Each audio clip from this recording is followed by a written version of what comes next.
Jadi tidak semua informasi yang tersedia di badan publik itu dapat dibuka, dapat diakses oleh masyarakat. Tetapi ada prosedur-prosedurnya.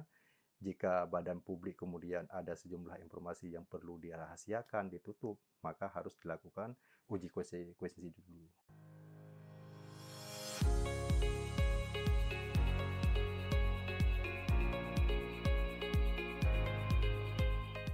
Bismillahirrahmanirrahim. Assalamualaikum warahmatullahi wabarakatuh. Alhamdulillah, senang sekali rasanya Sobat Ngopi Bajak kita hadir kembali di podcast Ngopi Bajak, Ngobrol Pintar bareng Jaksa.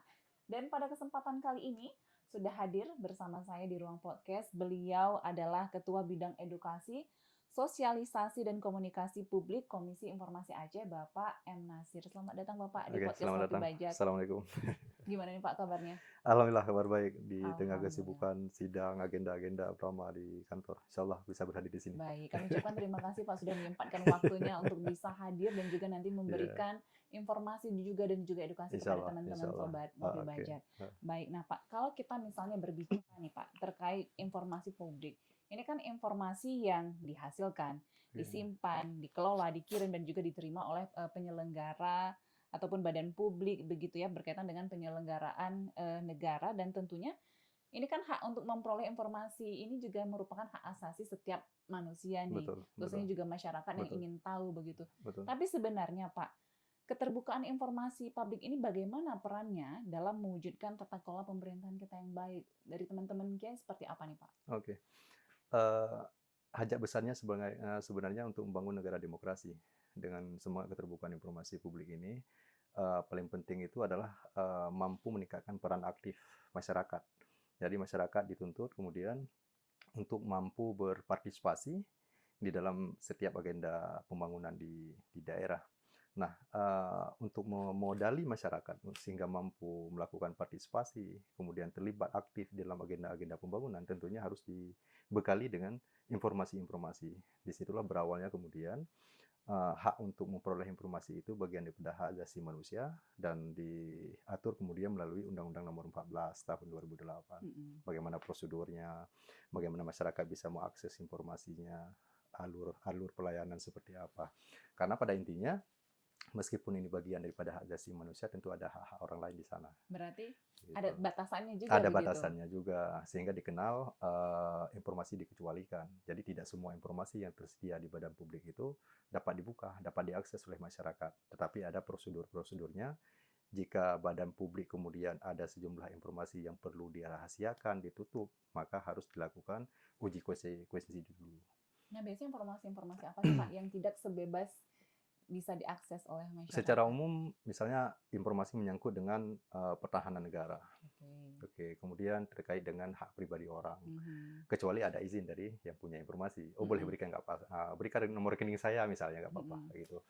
Kemudian yang menyangkut dengan punya apa istilahnya berhubungan dengan persaingan usaha tidak sehat.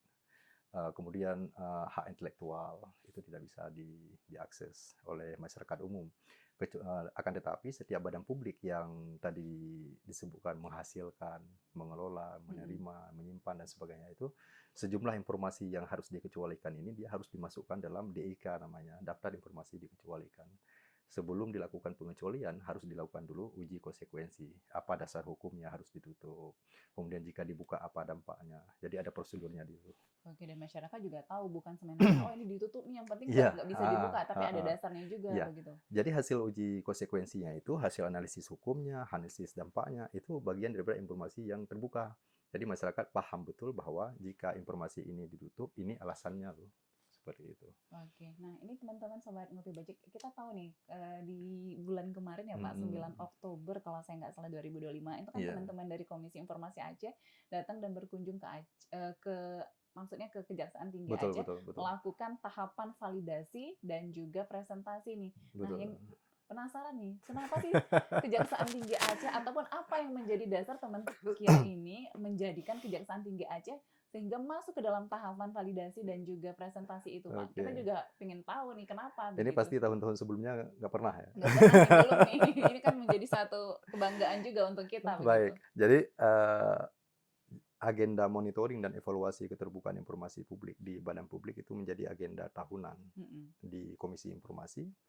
bagaimana kemudian Komisi Informasi memastikan di setiap badan publik ini memiliki standar layanan, kemudian semangat keterbukaan informasi, kewajiban dilakukan di sana. Nah, kemudian kita susunlah tahapan-tahapan di dalam melakukan Monef tersebut. Kami bagi dua. Yang pertama ada kami lakukan penyebaran kuesioner ke semua badan publik yang ada di Aceh. Itu sifatnya mandiri.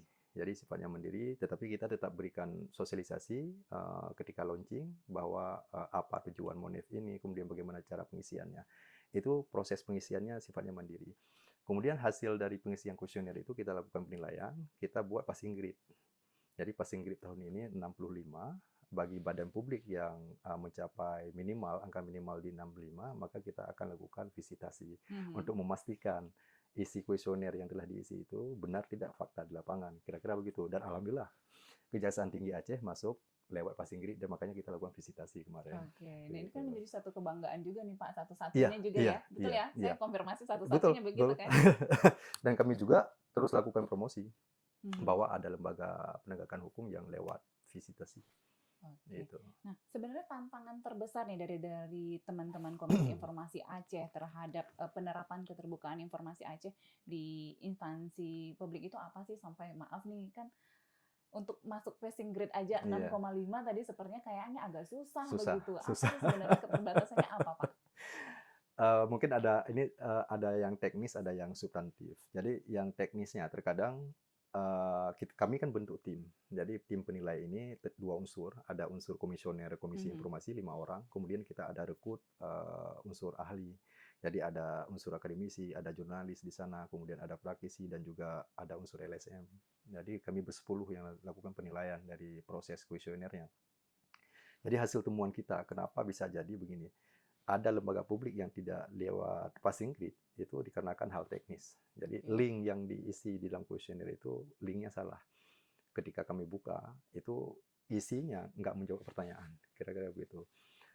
Padahal kami yakin terkadang memang secara fakta ada informasi yang kami butuhkan di sana. Akhirnya kami karena ini semangatnya bukan semangat punishment di dalam proses Monef ini, tapi lebih kepada semangat uh, inovasi peningkatan keterbukaan informasi, kami di luar link itu juga men-searching di luar Oke. konteks itu. Berarti nggak boleh kecoh, jangan sampai nanti Ya menyalahkan kita kan? nggak masuk gara-gara salah link begitu, Pak ya? Contoh ada pertanyaan, apakah badan publik saudara telah melakukan publikasi daftar pengisian anggaran Oke. DPA-nya? Begitu dikasih link, begitu kami buka, ternyata nggak bisa diakses linknya. Akhirnya kami buka website badan publik, kami searching sendiri, ternyata ada. Mhm. Nah, jadi kami juga tidak berpatokan 100% di link yang diberikan. Ada juga yang kemudian temuan kami di luar hal teknis. Jadi contoh ada pertanyaan apakah laporan LHKPN-nya dipublikasi? Mhm, atau Ternyata tidak nggak ada, begitu. belum begitu. Jadi di sisi kuesioner itu lebih banyak ke hal teknis yang kami temukan kendala-kendala kemarin itu. Selesai kita lakukan verifikasi semua, akhirnya kita sampaikanlah kepada badan publik yang lulus passing grade dan kita lakukan kunjungan untuk memastikan. Nah, di dalam kunjungan itu yang kita nilai dua, yang pertama inovasi, yang kedua strategi. Oke. Ya, inovasi misalnya proses publikasinya tidak lagi menggunakan sistem manual, tetapi sudah menggunakan sistem informasi teknologi, punya website. Terkadang badan publik websitenya ada aktif, tetapi tidak update. Nah, Heeh. kira-kira gitu kan. Kemudian kita juga media sosial juga sesuatu yang kita nilai. Ya, karena zaman sekarang emang medsos ini yang menjadi penentu dia kan terkadang kan. Jadi informasi masyarakat lebih dominan, lebih suka melihat media sosial daripada dibuka website. Tetapi media sosial ini punya keterbatasan dia dalam menyampaikan dokumen dan sebagainya, nggak bisa Mhm. di media sosial. Tetapi di website itu tersedia. Setidaknya short-nya ada di media sosial. Oke, bisa menjadi Gitu. insight-nya juga Iya sehingga orang betul, nanti bisa. tertarik untuk membuka website-nya Iya, seperti itu. Dan itu. ini juga bisa menjadi apa ya, bocoran atau kisi-kisi nih untuk instansi lain yang masih belum lulus validasi begitu Pak ya. Iya, Berarti yang harus dipersiapkan iya ini betul, dan betul, gitu. betul. Tapi penentunya sebenarnya itu di operator. Karena nggak mungkin pimpinan badan publik yang mengisi kuesioner. Siap. Iya kan, pasti operatornya. Jadi operator ini juga tidak serta-merta dia mampu melakukan pengisian Karena ada hal-hal tertentu yang emang ini, apa namanya, intervensi dari para pimpinan. Contoh, untuk mempublikasi daftar anggaran di satu Mhm. badan publik. Ini terkadang si operator meskipun ada dokumen nama dia nggak berani publis. Iya. Tetapi emang harus ada arahan dari pimpinan PPID, pimpinan badan publiknya, ya udah publis, ini publis, publis dan sebagainya. Nah, jadi tapi penentu teknisnya ada di operator yaitu. Baik. Nah, sebenarnya kalau kita berbicara mengenai keterbukaan informasi publik, ini sebenarnya sejauh mana sih dapat membantu kelompok rentan nih, Pak, dalam mengakses haknya juga. Kemudian juga kan banyak nih informasi-informasi Iya, yang tersedia. betul. Tetapi sebenarnya mudah nggak ataupun juga bisa nggak dipahami oleh publik ini sebenarnya seperti apa? Nah, di dalam, agenda Monef kemarin itu menjadi poin penting yang kami nilai, terkait dengan perhatian ataupun ada layanan khusus bagi kelompok disabilitas. Mhm. Jadi secara secara fisik infrastrukturnya tersedia, misalnya sampai kami tanyakan, "Ada nggak kursi rodanya?" Ya kan, seperti itu.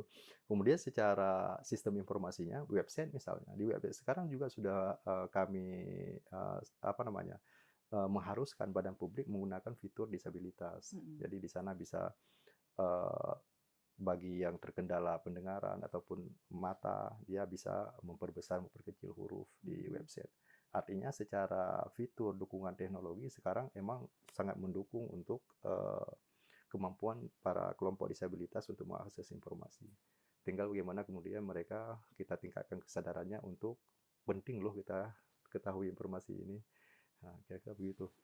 Oke, nah sebenarnya kalau dari masyarakat bisa nggak ataupun bagaimana cara masyarakat bisa mengawasi pemerintah melalui akses terhadap informasi publik ini? Bisa nggak sebenarnya? Salah satunya, yang kami terus terus, sosialisasikan untuk memastikan badan publik ini sudah terbuka atau tidak, mereka harus lakukan uji akses.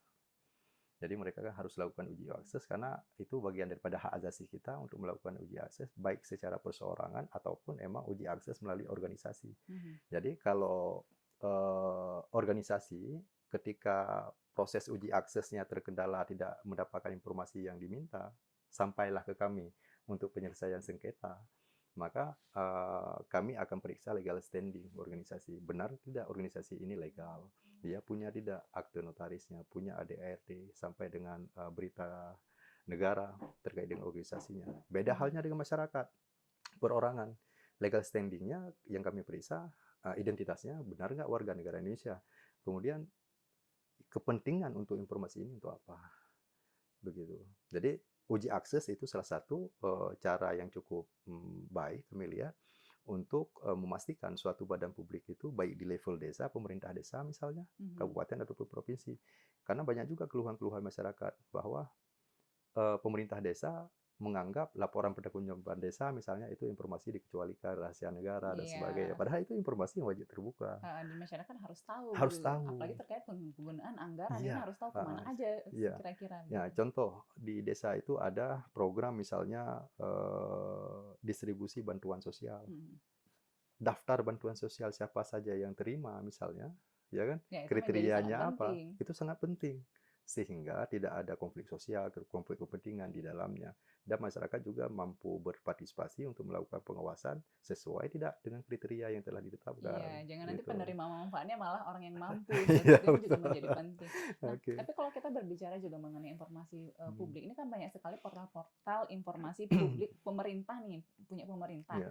Sebenarnya kalau dari teman-teman Kia melihat, sebenarnya sudah cukup transparankah atau juga sudah responsifkah terhadap masyarakat sebenarnya? Kalau di level badan publik kabupaten dan provinsi, kami melihat, secara umum sudah melangkah ke posisi baik. Meskipun ada juga badan-badan publik yang belum melakukan update rutin Mhm. informasi-informasi terbaru di Mhm. dalam website mereka. Kemudian di level kampung juga desa, itu sudah difasilitasi website juga. Tinggal bagaimana kemudian mereka menyediakan sumber daya manusia yang mampu untuk mengelola sistem informasi ini. Apalagi pemerintah Aceh sekarang meluncurkan Sigap, sistem informasi Gampung misalnya, yang terintegrasi dengan satu satu data. Itu bagian daripada inovasi untuk penyediaan data dan juga untuk keterbukaan informasi. Oke, Itu. nah Itu kan tadi instansi pemerintah secara umum nih. Iya. Kita pengen taunya tuh Kejaksaan Tinggi Aceh aja deh. Oke. Bagaimana nih teman-teman KIA melihat Heeh. ataupun menurut pandangan teman-teman Hmm. KIA terhadap keterbukaan informasi publik yang dimiliki oleh Kejaksaan Tinggi Aceh. Sudah cukupkah transparan, terbuka, dan juga responsif nih terhadap kebutuhan publik? Oke. Kan ini juga menjadi salah satu Heeh. trust masyarakat Heeh. terhadap lembaga kita. Ini bagaimana nih teman-teman KIA melihatnya, Pak? Betul. Jadi indikator apa namanya, indikatornya sejauh ini kami belum belum apa namanya, belum ada sengketa informasi yang masuk ke Komisi Informasi yang termohonnya kejaksaan. Oke. Itu belum. Nah kan pertanyaan kemudian, apakah dengan tidak ada sengketa informasi ini kejaksaan sudah baik? Ya kan? Harus kita lihat juga sejauh mana masyarakat punya kepentingan terhadap informasi yang tersedia di kejaksaan. Dan saya pikir kalau medsos kejaksaan selesai lah. Maksudnya update ya setiap kegiatan kejaksaan sekarang mulai di medsos ya udah lumayan baik. Tetapi ada hal yang penting dicatat adalah terkadang bisa jadi masyarakat tidak terlalu punya kepentingan terhadap informasi di kejaksaan. Kecuali kelompok-kelompok tertentu, misalnya jurnalis, kemudian advokat dan sebagainya.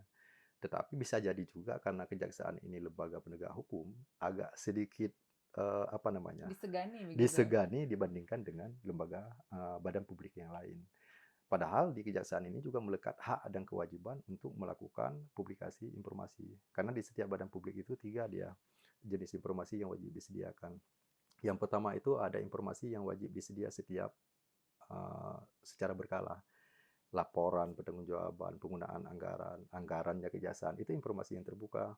Kemudian ada informasi yang wajib disediakan setiap saat. Kemudian informasi yang wajib diumumkan secara serta-merta.